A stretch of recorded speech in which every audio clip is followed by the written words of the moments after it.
అలాగే ఈసారి కూడా నా ఓటు హక్కు మా కుటుంబంతో సహా అందరూ వినియోగించుకోవడం జరిగింది.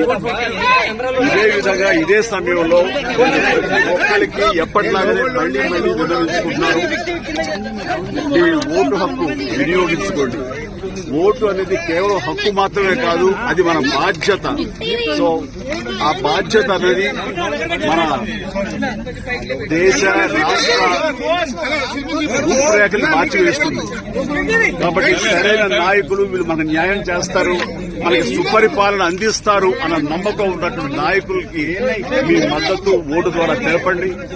ఆ తర్వాత మన అభివృద్ధిని రావడానికి, అభివృద్ధి పథంలోకి మన దేశం కానివ్వండి రాష్ట్రం కానీ వెళ్ళటానికి మీరు దోహదపడేవాడు అవుతారు. So please make use of your vote power.